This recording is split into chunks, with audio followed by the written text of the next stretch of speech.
नमस्कार, मैं चंचल त्यागी। आप देख रहे हो आपकी आवाज दिल्ली तक। बदरपुर से विधायक चौधरी राम सिंह नेताजी ने बदरपुर में एनटीपीसी के थर्मल पावर स्टेशन की जमीन को जनहित में इस्तेमाल किए जाने के संदर्भ में माननीय मुख्यमंत्री, उपराज्यपाल, ऊर्जा मंत्री और श्री रामवीर सिंह बिधूड़ी सांसद को पत्र लिखकर अवगत कराया कि भारत सरकार द्वारा बदरपुर गांव, आली गांव, मोलरबंद गांव व जैतपुर की जमीन को किसानों से कौड़ियों के दामों पर खरीदा गया था। जो मुआवजा उस समय पर दिया गया था वो इतना कम था कि किसानों ने उसे लेने से मना कर दिया था। वो आज तक सरकारी खातों में पड़ा हुआ है। देश हित में किसानों ने यह जमीन सरकार को बिजली बनाने के लिए दी थी, परंतु आज यहाँ पर बिजली बनना बंद हो गया है और सरकार ने यहाँ से थर्मल पावर स्टेशन को बंद कर दिया है। तो यहाँ के लोग चाहते हैं कि इस जमीन में से कुछ जमीन पर आसपास के गांवों के लिए एक स्कूल, कॉलेज, अस्पताल, स्टेडियम, स्पोर्ट्स कॉम्प्लेक्स और बड़ा पार्क बना दिया जाए।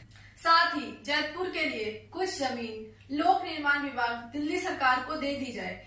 देश हित में किसानों ने यह जमीन सरकार को बिजली बनाने के लिए दी थी, परंतु आज यहाँ पर बिजली बनना बंद हो गया है और सरकार ने यहाँ से थर्मल पावर स्टेशन को बंद कर दिया है। तो यहाँ के लोग चाहते हैं कि इस जमीन में से कुछ जमीन पर आसपास के गांवों के लिए एक स्कूल, कॉलेज, अस्पताल, स्टेडियम, स्पोर्ट्स कॉम्प्लेक्स और बड़ा पार्क बना दिया जाए। साथ ही जैतपुर के लिए भी कुछ जमीन लोक निर्माण विभाग दिल्ली सरकार को दे दी जाए। इसके लिए आसपास के गांवों के लोगों ने महापंचायत का आयोजन भी किया था, जिसमें चौधरी राम सिंह नेताजी के साथ श्री रामवीर सिंह बिधूड़ी सांसद जी को भी बुलाया गया था। उस पंचायत में लोगों ने पुरजोर अपील के साथ सामूहिक प्रस्ताव भी पास कर भारत सरकार से यह मांग रखी थी, जिसको ध्यान में रखते हुए हाल ही में हमारे क्षेत्र के सांसद रामवीर सिंह बिधूड़ी जी ने लोकसभा में बदरपुर विधानसभा में एनटीपीसी की खाली पड़ी जमीन पर क्षेत्रवासियों के लिए कॉलेज, स्टेडियम, अस्पताल और पार्क की स्थापना की मांग को